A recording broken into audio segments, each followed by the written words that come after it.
আসসালামু আলাইকুম। অনেকদিন পরে আবার লং ভিডিও নিয়ে চলে আসলাম আপনাদের মাঝে।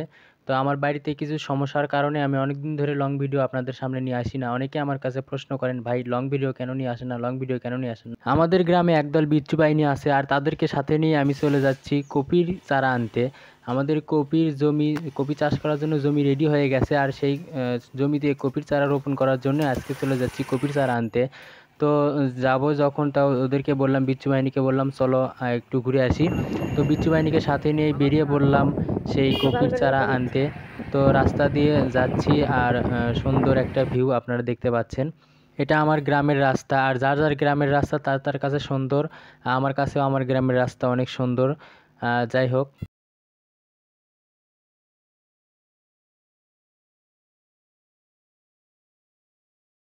তো যেখানে আমরা কপির চারা আনতে যাচ্ছি সেটা আমাদের এ বাড়ি থেকে বেশি দূরে না, এই 1/2 কিলোমিটার হবে আর কি।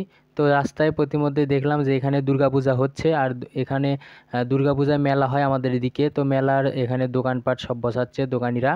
আর কথা বলতে বলতে আমরা চলে আসলাম আমাদের সেই কাঙ্ক্ষিত জায়গায় যেখানে আমরা আমাদের জমির জন্য কপির চারা নিব। তো সেখানে চলে আসলাম আর হুন্ডা রাখার জন্য জায়গা ছিল না, রোদ প্রচণ্ড, তা একটা বট গাছের নিচে রাখলাম মোটরসাইকেলটা।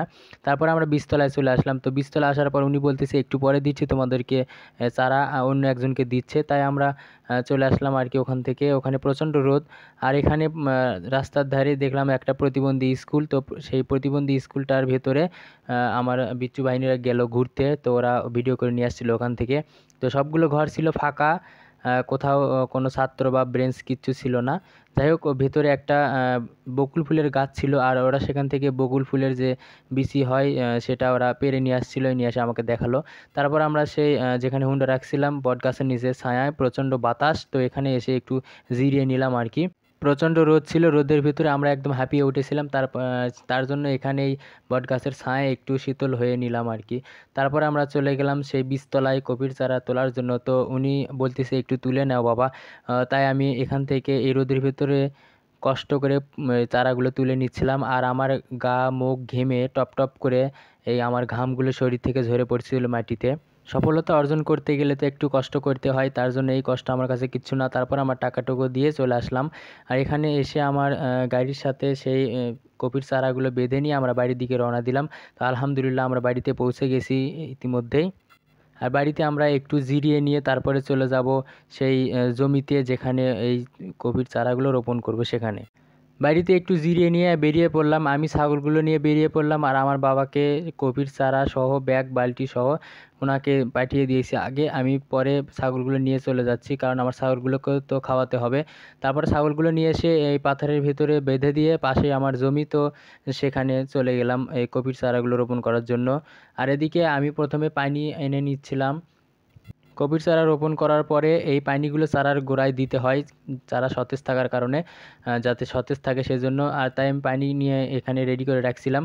তারপরে আমার আব্বা 2-3টা কপির চারা এখানে লাগিয়ে দিয়ে নামাজ পড়তে চলে গেছে, আসরের নামাজ আজান দিয়েছে। তারপরে আমি লাগানো শুরু করে দিলাম আলহামদুলিল্লাহ। যদিও বিকেল পড়ে গেছিল, তারপরেও অনেক তাপ ছিল যেহেতু এখন সেই গরম। আর গরমের কারণে খুব কষ্ট হচ্ছিল, তারপরেও কি করব, কষ্ট তো সহ্য করতেই হবে যেহেতু এখান থেকে আমাদের একটা কাঙ্ক্ষিত ফসল আসবে কিছুদিন পরে। তো তার আগে তো একটু কষ্ট করতেই হবে। আর এদিকে আমার আব্বা আর আমার চাচাতো ভাই, ওরা দুইজনে এই চারাগুলো এই জমির ভেতরে ফেলে ফেলে যাচ্ছিল আর আমি রোপণ করে যাচ্ছিলাম আর আমার বড় আব্বা তিনি রোপণ করে যাচ্ছিল। চারা লাগাতে লাগাতেই সন্ধ্যা হয়ে গেছে, একদম সূর্য অস্তমিত হয়ে গেছে, আপনারা দেখতে পাচ্ছেন একদম অন্ধকার হয়ে গেছে। যাই হোক, এখানে আমার ছাগলগুলো ছিল এখন পর্যন্ত আর ছাগলগুলোকে নেওয়ার জন্য যাচ্ছিলাম আমি ওইদিকে। আর আমার ভাই পেছনে ক্যামেরা ধরে রাখছিল আর ও শুধু গালাগালি করতেছিল যে ছাগলগুলোকে কেন নিয়ে আসা লাগছিল।